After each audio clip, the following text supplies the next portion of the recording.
আলহামদুলিল্লাহ, সমস্ত প্রশংসা সমস্ত গুণকীর্তন সেই মহিয়ান গনিয়ান সর্বশক্তিমান খালিক ও মালিক আল্লাহ ইলাহিতে জানাই, যিনি আমাদেরকে অত্যন্ত মহব্বত করে ভালোবেসে প্যার করে পৃথিবীর সমস্ত কাজ থেকে পৃথক থেকে আমাকে আপনাকে এমন একটা মজলিসে বসার তৌফিক দান করেছেন, যে মজলিসে বসলে ছোট ছোট সগীরা গুনাহগুলো আল্লাহ মাফ করে দেয়। সুবহানাল্লাহ। জোরে বলতে হবে সুবহানাল্লাহ। নারায়ে তাকবীর, আল্লাহু আকবার, নারায়ে তাকবীর, আল্লাহু আকবার। সিলসিলায়ে হয় ফুরফুরা শরীফ জিন্দাবাদ, সিলসিলায়ে হয় ফুরফুরা শরীফ জিন্দাবাদ, সিলসিলায়ে হয় ফুরফুরা শরীফ জিন্দাবাদ। জলসা কমিটি বৃন্দ জিন্দাবাদ, জলসা কমিটি বৃন্দ জিন্দাবাদ, শ্রোতা বৃন্দ জিন্দাবাদ, জলসা কমিটি বৃন্দ শ্রোতা বৃন্দ জিন্দাবাদ, মসজিদ ও মাদ্রাসা কমিটি বৃন্দ জিন্দাবাদ। নারায়ে তাকবীর, নারায়ে তাকবীর, আল্লাহু আকবার। আলহামদুলিল্লাহ, সেই মহান আল্লাহ পাক রব্বুল আলামিনের দরবারে ইলাহিতে লাখো কোটি শুকরিয়া জানাই। সকলে উচ্চ স্বরে বলি আলহামদুলিল্লাহ, আরো উচ্চ স্বরে বলি আলহামদুলিল্লাহ। তারপরে বলে জানাই, যিনি মহামানব মহান আল্লাহ পাক রব্বুল আলামিন যাকে মা সৃষ্টি করিলেন, আসমান জমিন চাঁদ সূরজ পাহাড় পর্বত এমন কিছু আল্লাহ পাক রব্বুল আলামিন তাকে মা সৃষ্টি করিলেন, সব কিছু সম্পূর্ণ রেখে দিতেন, যার জন্য কুল কায়নাত 18,000 মাখলুকাত সবকিছু সম্পূর্ণ হয়েছে। সেই মহামানব আমার আপনার নবী জগৎগুরু বিশ্বনবী সাল্লাল্লাহু আলাইহি ওয়াসাল্লামের প্রতি অসংখ্য দরুদ ও নজরানা পাঠাই।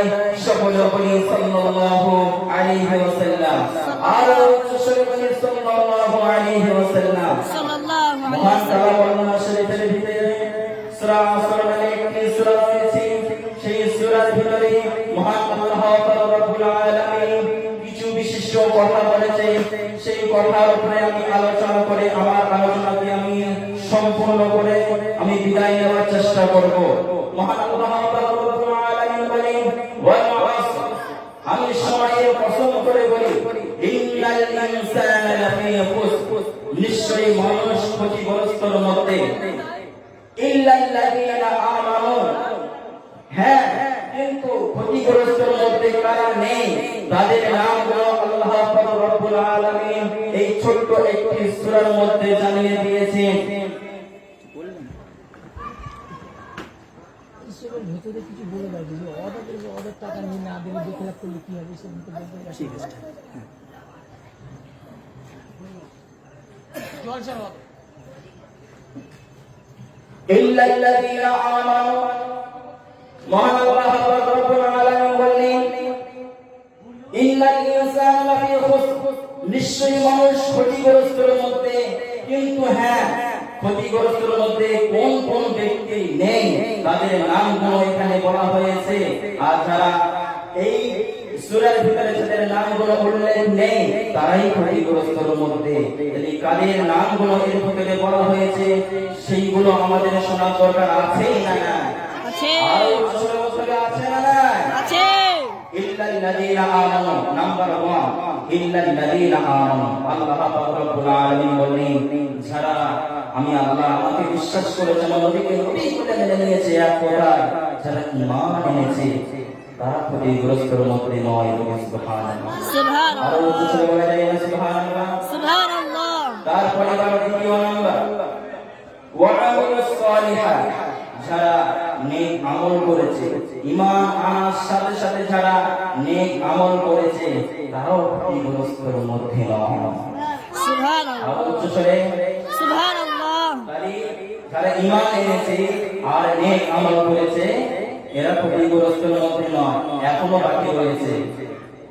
ওয়াতাওয়াসাউ বিল হক, 3 নাম্বার, ওয়াতাওয়াসাউ বিল হক, যারা নিজে হকের প্রতি প্রতিষ্ঠিত থেকেছে, অপর মানুষকে হকের প্রতি থাকার জন্য নির্দেশ দিয়েছে, সেই সব মানুষগুলো ক্ষতিগ্রস্তর মধ্যে নেই।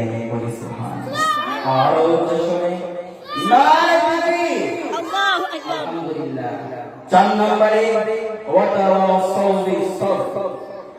প্রথমে বলা হয়েছে যারা ঈমান এনেছে, দ্বিতীয়ই বলা হয়েছে যারা নেক আমল করেছে, তৃতীয় নম্বরে বলা হয়েছে যারা নিজে হকের পথে থেকে অপর মানুষকে হকের পথে থাকার জন্য নির্দেশ দিয়েছে, আর চতুর্থ নম্বর ওয়াতাওয়াসাউ বিস-সাবর, যে নিজে সবর করেছে, ধৈর্য ধরেছে, অপর মানুষকে সবর করার উপদেশ দিয়েছে, সবর করার জন্য তাদেরকে নির্দেশ দিয়েছে, সেই সব মানুষগুলো ক্ষতিগ্রস্তের মধ্যে নয়। এই 4 শ্রেণীর মানুষ ছাড়া বাকি আমরা ছাড়া আছি প্রত্যেকেই ক্ষতিগ্রস্তের মধ্যে। আজকে যদি আমরা বুকে হাত রেখে ভাবি যে এই 4 কারণের ভিতরে আমি আছি কিনা, এই চারটে অভ্যাস আমার ভিতরে আছে কিনা, আমি কি সত্যি ঈমানদার, আমি কি সত্যি নেক আমল করতে পারছি, আমি সত্যি কি হকের প্রতি প্রতিষ্ঠিত রয়েছি, আমি কি সত্যি সবরকারীর মধ্যে আছি। আমরা নিজেরাই বুকে হাত দিয়ে যদি ভাবি, আমরা নিজেরাই নিজের জানবার করতে পারবো। শুধু তাই নয়, মহান আল্লাহ পাক রব্বুল আলামিনের হুকুম ছাড়া একটা গাছের পাতাও পর্যন্ত নড়ে না, বলি সুবহানাল্লাহ, সুবহানাল্লাহ। আচ্ছা, আজকে একটা রোমাঞ্চক কিছু দিয়ে আমি উদাহরণ দেব। একটা ছেলে এবং একটা মেয়ে, একটা ছেলে একটা মেয়েকে প্রেম করতে গেলে, ভালোবাসা করতে গেলে 5টা জিনিসের প্রয়োজন হয়। কয়টা জিনিস? 5টা জিনিসের প্রয়োজন হয়। এক নম্বর হলো একে অন্যের প্রতি অন্ধের মতো বিশ্বাস করতে হবে। না দেখে না বুঝে অন্ধের মতো বিশ্বাস করতে হবে যে সত্যি সে ভালো না খারাপ, ওটা বিবেচনা করলে হবে না, ভালোবাসা সম্পূর্ণ হবে না। একে অন্যের প্রতি অন্ধের মতো বিশ্বাস করতে হবে। কথাটা শুনতে খারাপ লাগলো, পরে যখন আমি এটা ভেঙে পড়বো, এমনি আমাদের মুখ থেকে সুবহানাল্লাহ বার হয়ে আসে। দ্বিতীয় নম্বর, একে অন্যের জন্য শোকাতে হবে। 3 নম্বর, একে অন্যের জন্য একটু সময় ব্যয় করতে হবে। 4 নম্বর, একে অপরের জন্য একটু গিফট দিতে হবে। তাই না? এটা আমার বেস্ট ফ্রেন্ড, এই আমাকে গিফট দিয়েছে, সেই জিনিসটা সামান্য 2 টাকা যদি চকলেটও হয়, সেটাও যত্ন করে সে রাখে। আর 5 নম্বরে হলো একে অন্যের সাথে দেখা করতে হবে, ডাইরেক্ট দেখতে হবে, তারপরে তাদের প্রেম ভালোবাসা সম্পূর্ণ হয়। মহান আল্লাহ পাক রব্বুল আলামিনের সাথে যদি কেউ প্রেম করতে চায়, তাকেও 5টা জিনিসের প্রয়োজন হয়। আমি প্রথমে বলেছিলাম একে অন্যের প্রতি বিশ্বাস করতে হবে অন্ধের মতো। মহান আল্লাহ পাক রব্বুল আলামিনকে যদি কেউ ভালোবাসতে চায়, এই যুবকেরা নবী পাকের প্রেমিকেরা শুনে রেখে দাও, মহান আল্লাহ পাক রব্বুল আলামিনের সাথে যদি কেউ প্রেম করতে চায়, কেউ ভালোবাসা করতে চায়, তাকে সর্বপ্রথম হলো তাকে মহান আল্লাহ পাক রব্বুল আলামিনকে অন্ধের মতো বিশ্বাস করে নিতে হবে। দ্বিতীয় নম্বরে আমি বলেছিলাম একটা ছেলে যদি একটা মেয়েকে প্রেম করতে চায়, একে অন্যের জন্য শুকাতে হবে, ক্ষুধার্ত থাকতে হবে। মহান আল্লাহ পাক রব্বুল আলামিন বলে তুই 11টা মাস খাবি, শুধু একটা মাস রমজানুল মুবারকের মাসটা আমি আল্লাহ পাক রব্বুল আলামিন আমার হুকুম মতো ফজরের আযান থেকে নিয়ে মাগরিবের আযান পর্যন্ত তুই শুকিয়ে থাকবি। তাহলে কি হবে?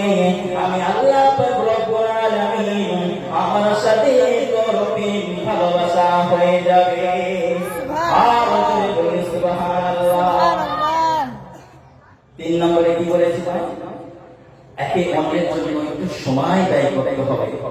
কোন ছেলে আর যদি কোন মেয়ে প্রেম করে, একে অন্যের জন্য সময় ব্যয় করতে হবে। এটা বলেছিলাম, যেমন তুমি কথা বলতে গেলে ওকে সময় দিতে হয়, সময় ব্যয় করতে হবে। মহান আল্লাহ পাক রব্বুল আলামিন বলছে, বান্দারে আমার সাথে প্রেম করতে গেলে আমার জন্য একটু সময় ব্যয় করতে হবে। সেই সময়টা কিভাবে ব্যয় করতে হবে? কে বলতে পারবে? বলো।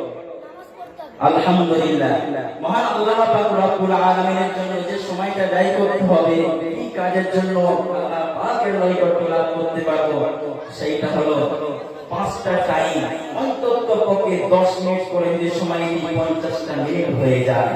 এই 50টা মিনিট নামাজের মাধ্যম দিয়ে আল্লাহর জন্য সময় ব্যয় করতে পারলে আল্লাহ পাক রব্বুল আলামিন বলছে আমার সাথে বান্দার প্রেম ভালোবাসাটা হয়ে যাবে।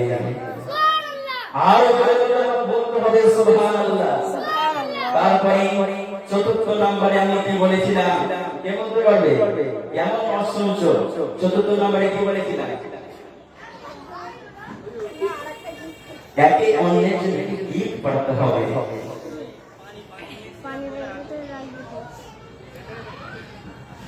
একে অন্যের জন্য গিফট পাঠাতে হবে।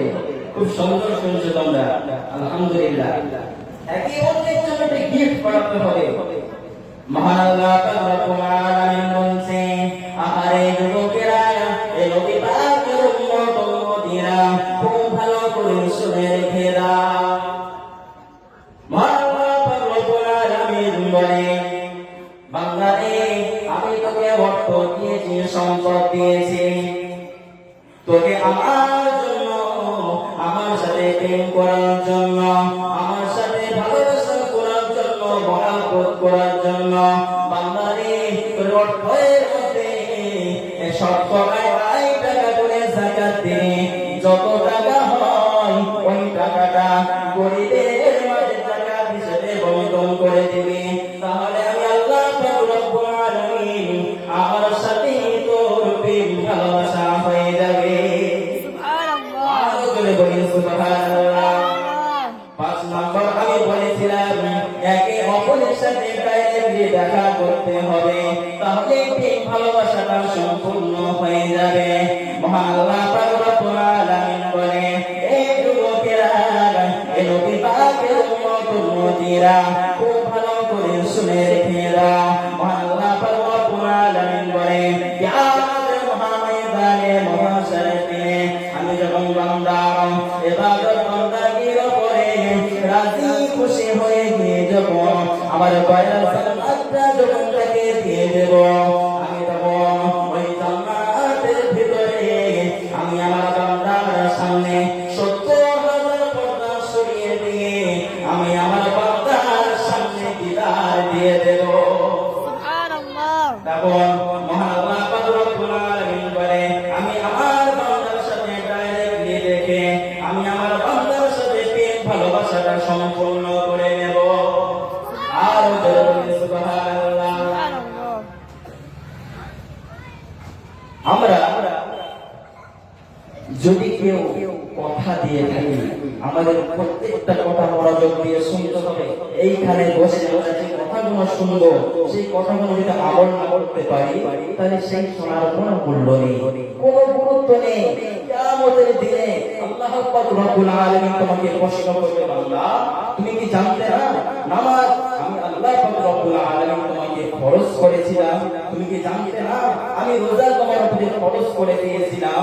তুমি কি জানতে না আমি হজকে তোমার উপরে ফরজ করে দিয়েছিলাম? তোমার অনেক সম্পত্তি দিয়েছিলাম, অনেক কিছু অট্টালিকা দিয়েছিলাম, তোমার উপরে যাকাত ফরজ হয়েছিল, তোমার উপরে রোজা ফরজ হয়েছিল, তোমার জানা ছিল না? সেই বান্দা তখন বলবে, রব্বুল আলামিন আমি অতিরিক্ত ব্যস্ততা থাকার কারণে, আমি অতিরিক্ত অসুস্থতা থাকার কারণে আমি তোমার হুকুম নামাজটা আদায় করতে পারিনি।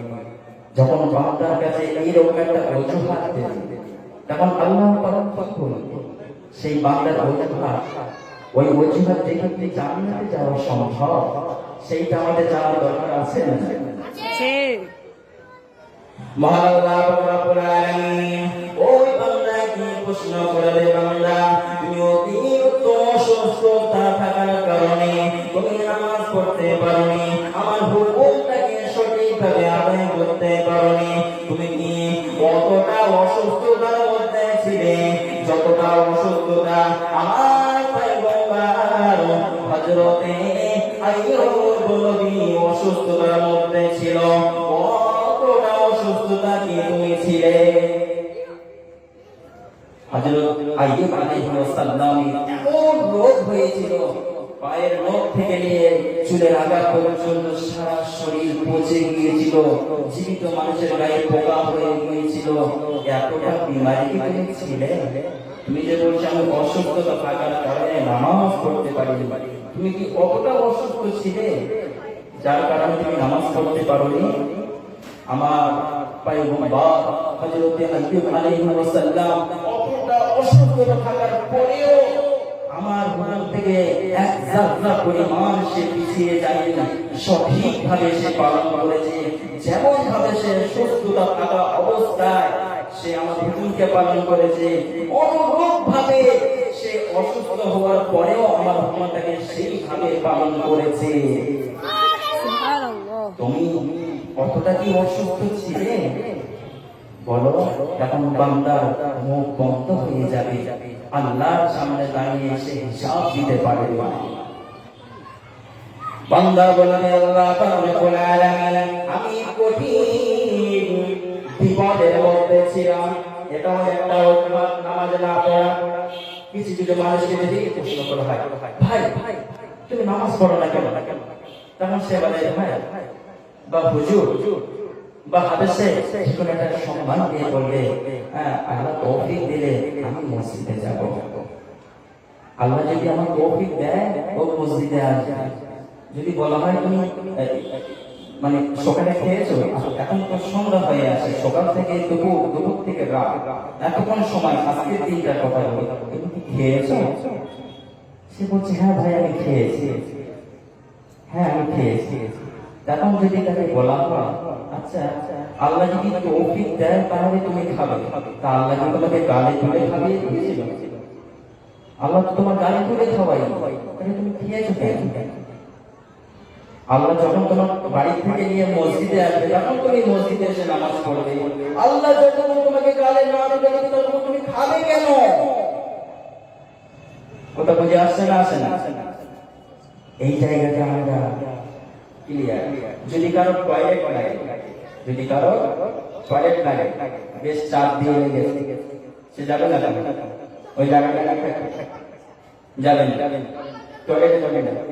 দিনে একবার যখনই টয়লেট লাগে তখনই সে টয়লেটে চলে যায়, আল্লাহর হুকুম হলে সে মসজিদে আসে না। টয়লেট লাগলে টয়লেটে যায়, এই জন্য তার নিজের বিউটি যাতে না হয়, নিজের সম্মান রক্ষা করতে সে টয়লেটে চলে যায়। আর কিয়ামতের কঠিন দিনে, কঠিন মুসিবতের দিনে, সেই দিনে নামাজ না পড়লে জাহান্নামে যেতে হবে। সে নামাজের সময় নামাজ পড়তে যাবে না। এই কথা ঠিক বললাম না ভুল বললাম? কথা বুঝে আসছে না? আসে না? খেয়াল করে শুনতে হবে। যদি আমরা শুনে আজকের আমল না শুরু করি তাহলে আজকের দিনে এই শোনাটা আমাদের জন্য বেকার হয়ে যাবে, এই সময়টা দেওয়াটাও আমাদের জন্য বেকার হয়ে যাবে। কিয়ামতের দিন কত কঠিন দিন। আচ্ছা একটা কথা বলি, যদি আজরাইল আলাইহিস সালাম আমার কাছে আসে, এসে বলবে যে হাফিজুল তোমার মৃত্যুর সময় ঘনিয়ে নিয়ে এসেছে, আর সময় নেই, তোমাকে এখনই আমি জাহান কবজ করব, আমি কি বলতে পারবো আজরাইল ভাই তুমি একটু ফিরে যাও, আমি এখন একটা হুজুর হয়ে এখানে বস করছি, এক্ষুনি তুমি আমাকে জাহানটা কবজ করে দেবে, আমি মরে যাবো, এখন না ওই পরে বলে সময় এসে এরকম বলে আজরাইল ফিরে যাবে? যাবে মনে হয়? যাবেন যাবেন কেন এরকম মনে হচ্ছে? যখন মৃত্যু এত কঠিন, ইযা জাআ আজালুহুম লা ইস্তাগফিরুনা সাআতান ওয়া লা ইস্তাগফিরুন, মহান কালাম আল্লাহ পাক রব্বুল আলামিন জানিয়েছেন আমাদের প্রত্যেকের মৃত্যুর যে সময় আল্লাহ পাক রব্বুল আলামিন নির্ধারিত করে দিয়েছে, সেই সময়ে এক মুহূর্ত আগে হবে না ও এক মুহূর্ত পরে হবে, নির্দিষ্ট সময়ে হয়ে যাবে। আমি আর দীর্ঘায়িত করব না, আমি সংক্ষেপ করে দেব। সকলে একটু করে শুরু করি, আল্লাহুম্মা সাল্লি আলা সাইয়্যিদিনা ওয়া আলা আলি সাইয়্যিদিনা। ওই আমি কেন একা করে যাব? আচ্ছা আমরা মরে গেলে আমাদের সাথে কি কেউ যাবে? যাবে না। আমি আজকে নতুন কিছু শেয়ার করতে এসেছি যে আমরা মরে যাওয়ার পর আমরা একা কেউ যাবে। আমাদের কবরের ভিতরে যদি কোনো মুসিবতে আমরা পড়ে যাই, কোনো বিপদে পড়ে যাই, সেই বিপদ থেকে বাঁচানোর জন্য কিছু আমাদের সাথে যাবে। আমি আজকে নতুন কিছু শেয়ার করতে এসেছি। আমরা একা কবরে যাবো না, তবে সবাই নয়। কারা কারা সঙ্গের সাথে করে নিয়ে যেতে পারবে তাদের কথা আমি আজকে বজরের মাধ্যমে উপস্থাপন করবো। ওই আমি কেন একা করে যাব, ওই আমি কেন একা করে যাব। ও নবীর কলেমা হবে মোর সঙ্গের সাথী, নামাজ হবে মোর গোদের বাতি, রোজা হবে মোর মাতার ছাতি, আমি তাদের সাথে রব। ওই আমি কেন একা করে যাব, ওই আমি কেন একা করে যাব। আজরাইল যখন ধরবে বসে, কাঁদবে পাশে মা বাপ বসে। আজরাইল যখন ধরবে বসে, কাঁদবে পাশে মা বাপ বসে। আমি অবাক হয়ে রব, আমি কেন একা করে যাব, ওই আমি কেন একা করে যাব। সাদ হবে মোর বসের কাটি, কলা পাতায় মোর দেবে কোঠাকি। সাদ হবে মোর বসের কাটি, কলা পাতায় মোর দেবে কোঠাকি। আমি ঠান্ডা হয়ে রব, আমি কেন একা করে যাব, ওই আমি কেন একা করে যাব। আল্লাহুম্মা সাল্লি আলা